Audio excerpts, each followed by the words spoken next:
From the macabre minds of Laughing Devil Production comes another story from the Nightshade Diary. You know what that means. Check under the bed and make sure no one or nothing is there. Is the closet door securely shut? Then leave your disbelief behind, amp up your imagination, and hang on tight for another ride into terror and mystery. And like all good horror stories, just imagine it's a dark and stormy night. And remember, screaming like a little girl is permitted.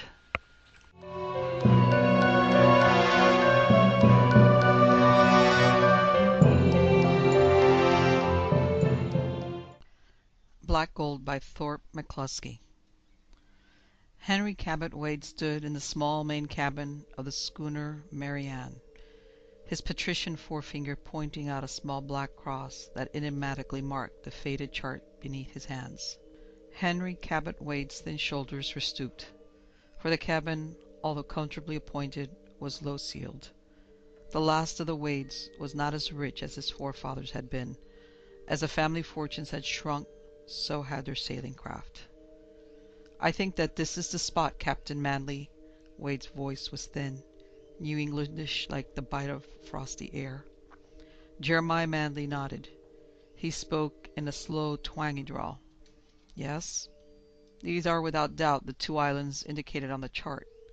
The strait between is the proper width, and our surrounding indicates 6 fathoms of water."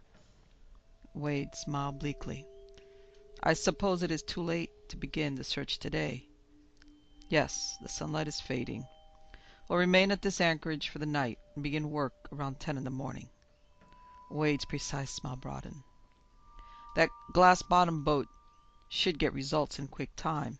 This isn't a wide channel." For a moment he squinted at the chart. "I wonder what we'll find. Black gold. What a secretive way for my revered ancestor to put it down on paper. 10 tons of black gold. And he hid this chart away in the bottom of his personal chest, so carefully. What is black gold?" Both men stared down at the chart. It was enigmatic. That black cross marked at the mouth of a narrow strait that ran between 2 small islands. But more enigmatic than the age chart was the incoherent message written in irregular angular letters across its face. "Here lies 6 fathoms down 10 tons of black gold, and I know now that for this crime I am accursed. May God have mercy on my soul." Captain Manley cleared his throat in embarrassment. "You know how your ancestor Ebenezer Wade got his wealth, I assume?" The owner's lips curled in a thin smile. "Oh, yes, Captain," he assented, not at all apologetically. "He ran slaves. He bought them on the west coast of Africa and sold them in Savannah and New Orleans. There was money in it. We Wades, until the stock market up and busted us, always made money. Buying furs from the Indians, running loan banks, plunging in stocks. We were always exploiters, we Wades. Don't worry, Captain Manley. I know the bourgeois opinion of our family. But, as man to man, it's the only way to get along." Captain Manley did not lift his eyes from the chart. "Perhaps," he said then dryly.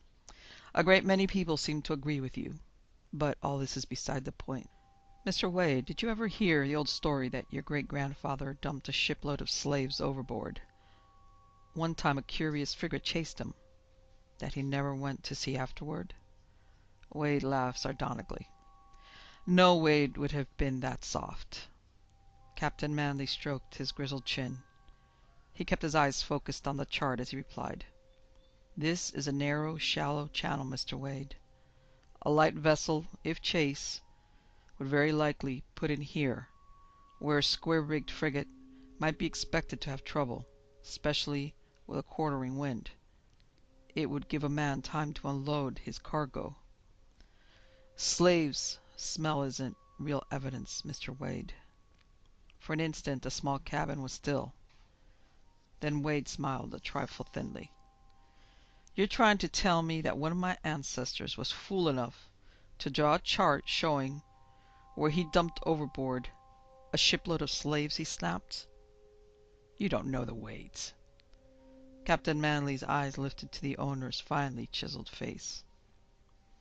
No person can say with certainty what another human being might do, he said quietly. Wade laughed harshly. We Wades aren't human beings, or so a great many people have said. I'll go on deck now and join Evelyn. Slowly, as the owner stooped through the companionway, Captain Manley rolled up the chart. Thank heaven, Aunt Leona's gone to bed at last. Evelyn Phelps' clear, faintly metallic voice tinkled the words. With an appreciative laugh, her fiancé hunched his deck chair closer to her own and slipped his wiry right arm possessively about her shoulders. Behind their backs, the foremast, a naked black finger reared up towards the stars. The tropic breeze, balmy from the nearby Gulf Stream, fragrant with the scent of nearby land, whispered in their faces. The islands to port and starboard were low-lying, palm-fringed masses edged with gleaming white. The moon, climbing over the bowsprit, was bigger than an orange. Henry Cabot Wade chuckled. Chaperone can be a nuisance on a night like this. The girl sighed. Isn't it lovely? Boston seems so far away and money so unimportant. For an instant, while the thought of their desiccated family fortunes swept between them, they were silent. No one knew better than they that if this search for black gold proved a failure, she must marry someone else. Restlessly, Henry Cabot Wade stirred. We'll get it up, he promised her, the words hard, if we have to search every inch of this damn channel. We've brought the best diver money could buy. Dynamite enough to blow up a city. She turned toward him and kissed his cheek, the fringe of his eyelashes, his thin, cruel lips. She admired his profile, sensitive, aquiline, somehow like that of a great predatory bird. They made love, while the moon crept from above the bowsprit to the foremast. Suddenly he stiffened, sat erect. Look there, he said sharply, pointing forward. Then he shook his head bewilderedly. It's gone. Did you see it? She was touching her disheveled hair into place. See what? She asked, her voice sleepy and warm. I didn't see anything.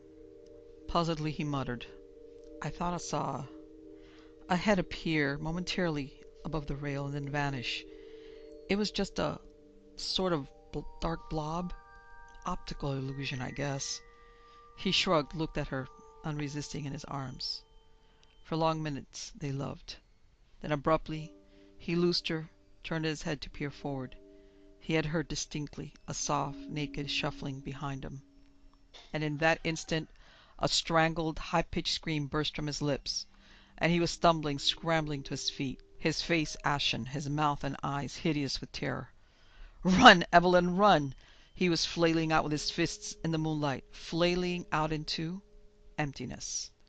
Swiftly she rose, took one step toward him, but he motioned her back. Run, run, get Captain Manley. I'll hold him off as long as I can. She found her voice then. Henry Cabot Wade, she said sharply, have you gone suddenly crazy? Or is this your idea of humor? He did not seem to hear, and suddenly her flesh crawled. His right fist, lashing out frenziedly, had jolted to an abrupt halt, as though it had struck something she could not see, and slowly, step by step, he was backing toward the rail.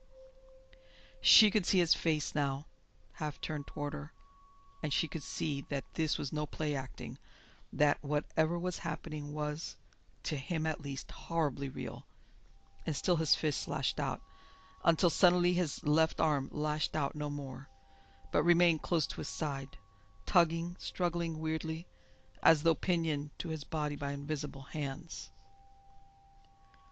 And through his screams came nightmarish words. Run, Evelyn, run! For God's sake, get help! They're swarming over the rail. There are too many for me. They're big slaves, in rusty chains. The words ended in a bubbling moan. His right hand clawed frantically at his throat.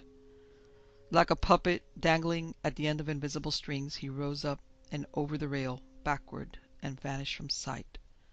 There was a hollow splash. Evelyn heard her own voice babbling incoherently. Intermittent chill waves of terror swept over her, waves of terror and of horror, for she knew that no man could have leapt like that over the rail, and the deck was moon-bathed, serene in its utter desertedness. Captain Jeremiah Manley stood at the Marianne's rail, earphones clamped to his head, looking down into the grey, gently heaving channel. His face in the early dawn was pale, and there was an odd quaver in his voice as he talked in low tones with a diver 30 feet below. Except for the rhythmic soughing of the pump and murmur of his own words, there was no sound on the Marianne's deck. Evelyn Phelps was below, asleep. Her aunt had given her morphine. The 3 members of the crew who were on deck did not speak. The diver's mechanical speech came through the earphones. "All right, haul away. Then bring me up. I'm getting the jitters." Half a minute later, Henry Cabot Wade's body, the end of a half-inch rope knotted beneath the armpits, came over the rail. The sailors put the dripping corpse down gingerly on the deck and covered it with a tarpaulin. The diver came up next, bulbous and cumbersome in his heavy suit and helmet. While the sailors stripped him of his helmet, Captain Manley took the earphones from his own head and put them down with a sigh of relief. The soughing of the pump had ceased. The diver climbed out of his suit, left it lying in a dripping heap on the deck. He looked at Captain Manley, and Captain Manley saw that the pupils of his eyes were enormous. Suddenly he began to tremble. He was afraid, now that he was safe on deck. When he spoke, his voice was a croak. They were down there, dozens of them. Skeletons picked clean by barracuda and shark, all linked together by one endless chain, with half a ton of ballast on the end. Captain Manley's lips moved, but no distinguishable words came forth. The diver sat down weakly beside the pump. He did not look towards the tarpaulin-shrouded form.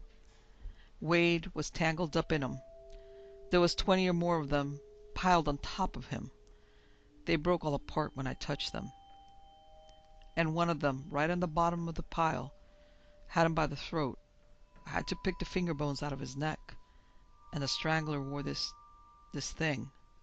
He extended a peculiar-looking ornament toward Captain Manley. Both men stared silently at the object. It was a necklace of enormous teeth, curiously carved and bound together by a thin golden wire. Captain Manley cleared his throat. His mouth felt oddly dry. "God," he said, and slowly, "he must have been a witch doctor, a shaman. I've read about such things in the National Geographic magazine. He must have put a curse on the Wades." The Burned House by Vincent O'Sullivan. One night at the end of dinner, the last time I crossed the Atlantic, somebody in our group remarked that we were just passing over the spot where the Lusitania had gone down. Whether this were the case or not, the thought of it was enough to make us rather grave, and we dropped into some more or less serious discussion about the emotions of men and women who see all hope gone and realize that they are going to sink with the vessel. From that the talk wandered to the fate of the drowned. Was not theirs, after all, a fortunate end? Somebody related details from the narratives of those who had been all but drowned in the accident of the war. A Scotch lady inquired fancifully if the ghosts of those who are lost at sea ever appear above the waters and come aboard ships. Would there be danger of seeing one when the light was turned out in her cabin? This put an end to all seriousness, and most of us laughed. But a little tight-faced man, bleak and iron-gray, who had been listening attentively, did not laugh. The lady noticed his decorum and appealed to him for support. "You are like me. You believe in ghosts?" she asked lightly. He hesitated, thinking it over. "In ghosts?" he repeated slowly. No, I don't think I do. I've never had any personal experience that way. I've never seen the ghost of anyone I knew. Has anybody here?" No one replied. Instead, most of us laughed again, a little uneasily, perhaps. "All the same, Strange enough things happen in life, resumed the man. Even if you leave out ghosts that you can't clear up by laughing. You laugh till you've had some experience big enough to shock you, and then you don't laugh anymore. It's like being thrown out of a car. At this moment, there was a blast on the whistle and everybody rushed up on deck. As it turned out, we had only entered into a belt of fog. On the upper deck, I fell in again with the little man, smoking a cigar and walking up and down. We took a few turns together, and he referred to the conversation at dinner. Our laughter evidently rankled in his mind. So many strange things happen in life that you can't account for, he protested. You go on laughing at faith healing and at dreams and this and that, and then something comes along that you just can't explain. You have to throw up your hands and allow that it doesn't answer to any tests our experience has provided us with. Now, I'm as a matter of fact a man as any of those folks down there, but once I had an experience which I had to conclude was out of the ordinary. Whether other people believe it or not, or whether they think they can explain it, don't matter. It happened to me, and I could no more doubt it than I could doubt having had a tooth pulled after the dentist had done it. If you will sit down here with me in this corner, out of the wind, I'll tell you how it was. Some years ago, I had to be for several months in the north of England. I was before the courts. It does not signify now what for, and it is all forgotten by this time. But it was a long and worrying case, and it aged me by 20 years. Well, sir, all through the trial in that grimy Manchester courtroom, I kept thinking and thinking of a fresh little place I knew in the Lake District. And I helped to get through the hours by thinking that if things went well with me, I'd go there at once. And so it was that on the very next morning after I was acquitted, I boarded the northbound train. It was the early autumn. The days were closing in, and it was night and cold when I arrived. The village was very dark and deserted. They don't go out much after dark in those parts, anyhow, and the keen mountain wind was enough to quell any lingering desire. The hotel was not one of those modern places which are equipped and upholstered like the great city hotels. It was one of the real old-fashioned taverns, about as uncomfortable places as there are on earth, where the idea is to show the traveler that traveling is a penitential state, and that morally and physically the best place for him is home. The landlord brought me a kind of supper, with his hat on and a pipe in his mouth. The room was chilly, but when I asked for fire, he said he guessed he couldn't go out to the woodshed till morning.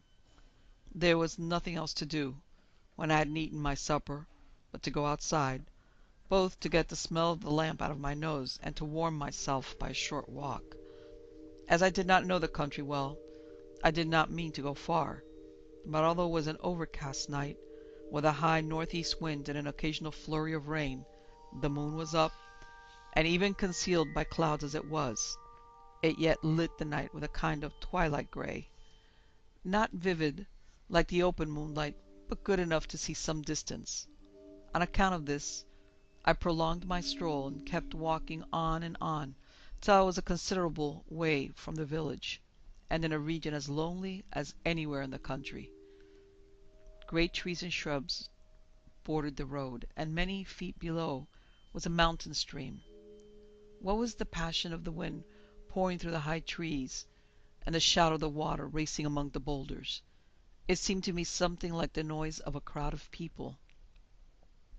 Sometimes the branches of the trees became so thick that I was walking as if in a black pit, unable to see my hand close to my face.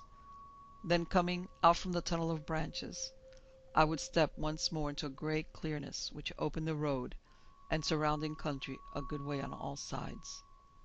I suppose it might be some 3/4 of an hour I had been walking when I came to a fork of the road. One branch ran downward, getting almost on a level with the bed of the torrent.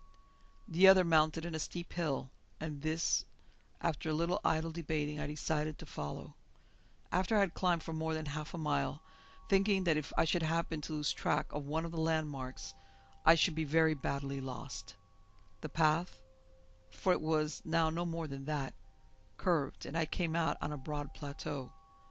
There, to my astonishment, I saw a house. It was a good-sized manor, 3 stories high, with a veranda round 2 sides of it, and from the elevation on which it stood it commanded a far stretch of country. There were a few great trees at a little distance from the house, and behind it, a stone's throw away, was a clump of bushes. Still, it looked lonely and stark, offering its 4 sides unprotected to the winds. For all that, I was very glad to see it. It does not matter now, I thought, whether I have lost my way or not. The people in the house will set me right. But when I came up to it, I found that it was, to all appearance, uninhabited. The shutters were closed on all the windows. There was not a spark of light anywhere. There was something about it, something sinister and barren, that gave me the kind of shiver you have at the door of a room where you know that a dead man lies inside, or if you get thinking hard about dropping over the rail into that black waste of waters out there. This feeling, you know, isn't altogether unpleasant. You relish all the better your present security. It was the same with me standing before that house.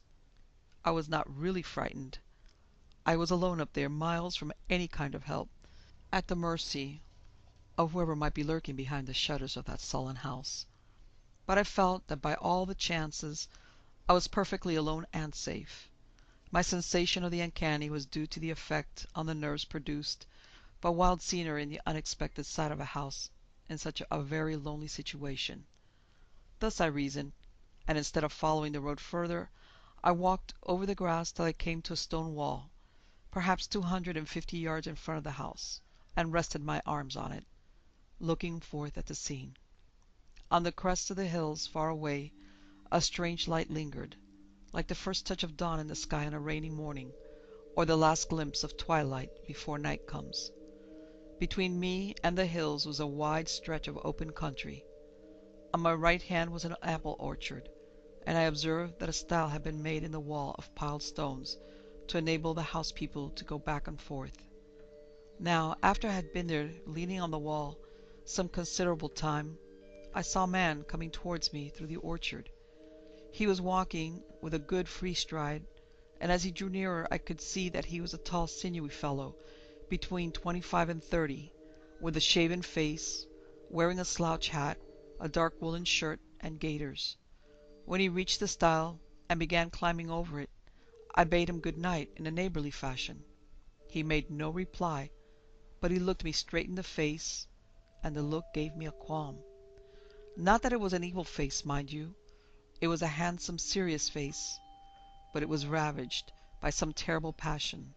Stealth was on it, ruthlessness, and a deadly resolution, and at the same time such a look as a man driven by some uncontrollable power might throw on surrounding things, asking for comprehension and mercy. It was impossible for me to resent his churlishness. His thoughts were so certainly elsewhere. I doubt if he ever saw me. He could not have been gone by more than a quarter of a minute when I turned to look after him. He had disappeared. The plateau lay bare before me, and it seemed impossible that, even if he had sprinted like an athlete, he could have got inside the house in so little time. But I've always made it a rule to attribute what I cannot understand to natural causes that I have failed to observe. I said to myself that no doubt the man had gone back into the orchard by some other opening in the wall lower down, or there might be some flaw in my vision owing to the uncertain and distorting light.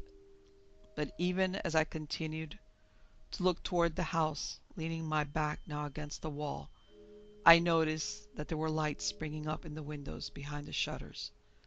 They were flickering lights, now bright, now dim, and he had a ruddy glow like firelight.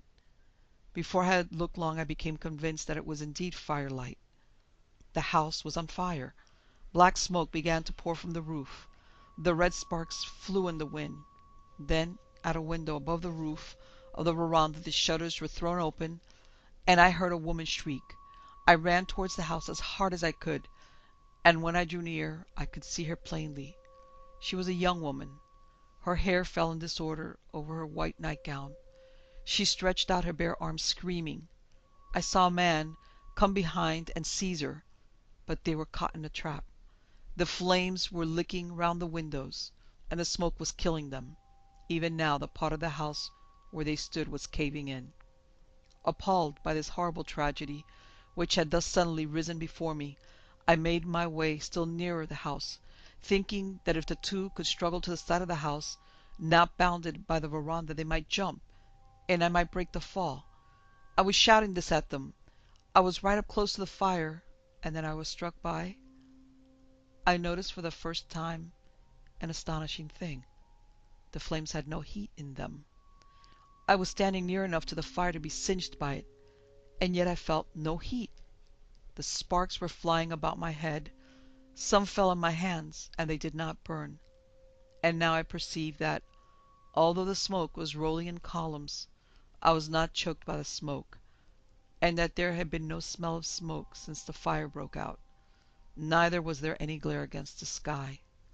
As I stood there stupefied, wondering how these things could be, the whole house was swept by a very tornado of flame and crashed down in a red ruin. Stricken to the heart by this abominable catastrophe, I made my way uncertainly down the hill, shouting for help. As I came to a little wooden bridge spanning the torrent just beyond where the roads forked, I saw what appeared to be a rope in loose coils lying there. I saw that part of it was fastened to the railing of the bridge and hung outside, and I looked over. There was a man's body swinging by the neck between the road and the stream. I leaned over still further, and then I recognized him as the man I had seen coming out of the orchard. His hat had fallen off, and the toes of his boots just touched the water. It seemed hardly possible, and yet it was certain. That was the man, and he was hanging there. I scrambled down at the side of the bridge and put out my hand to seize the body so that I might lift it up and relieve the weight on the rope. I succeeded in clutching hold of his loose shirt, and for a second I thought that it had come away in my hand. Then I found that my hand had closed on nothing. I had clutched nothing but air, and yet the figure swung by the neck before my eyes. I was suffocated with such horror that I feared for a moment I must lose consciousness. The next minute I was running and stumbling along that dark road in mortal anxiety, my one idea being to rouse the town and bring men to the bridge. That, I say, was my intention. But the fact is that when I came at last in sight of the village, I slowed down instinctively and began to reflect. After all, I was unknown there.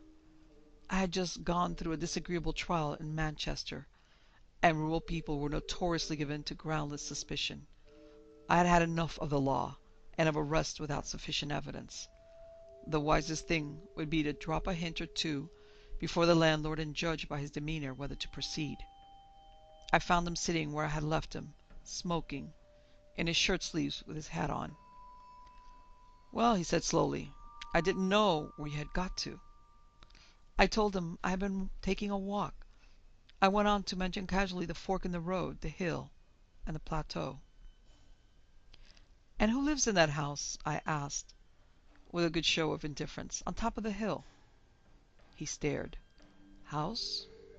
There ain't no house up there," he said positively. "Old Joe Schneecker, who owns the land, says he's going to build a house up there for his son to live in when he gets married. But he ain't begun yet, and some people reckon he never will." "I feel sure I saw a house," I protested feebly, but I was thinking. No heat in the fire, no substance in the body. I had not the courage to dispute. The landlord looked at me not unkindly. "You seem sort of done up," he remarked. "What you want is to go to bed."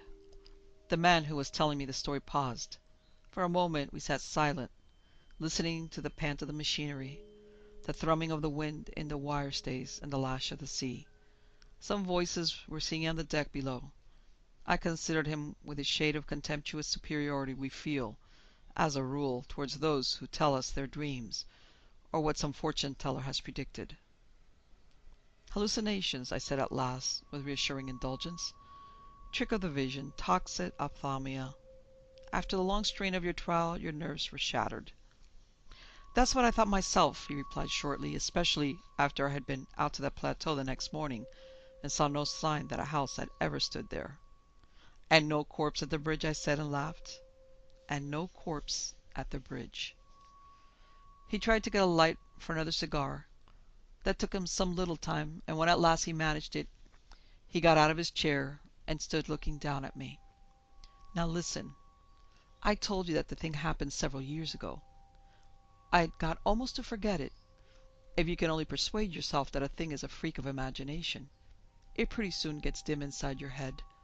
Delusions have no staying power once it is realized that they are delusions. Whenever it did come back to me, I used to think how near I had been to going out of my mind. That was all. Well, last year being up north, I went up to that village again. I went to the same hotel and found the same landlord. He remembered me at once as the feller who stayed with him and thought he saw a house. I believe you have the Jim Jams, he said. We laughed, and the landlord went on. There's been a house there since, though. Has there? Yes, and it has been as well as if there'd never been one. Old Snedeker built it for his son. A fine big house with a veranda on two sides. The son, young Joe, got courting Mabel Elting from Windermere. She'd gone down to work in a shop somewhere in Liverpool. Well, sir, she used to get carrying on with another young feller about here, Jim Travers, and Jim was wild about her. Used to save up his wages to go down to see her. But she chucked him in the end and married Joe. I suppose because Joe had the house and the old man's money to expect. Well, poor Jim must have gone quite mad. What do you think he did? The very first night the new-wed pair spent in that house, he burnt it down. Burnt the two of them in their beds, and he was as nice and quiet a feller as you want to see. He may have been full of whiskey at the time. No, he wasn't, I said. The landlord looked surprised. You've heard about it? No. Go on. Yes, sir. He burned them in their bed. And then what do you think he did? He hung himself at the little bridge half a mile below. Do you remember where the road divides? Well, it was there. I saw his body hanging there myself the next morning. The toes of his boots were just touching the water.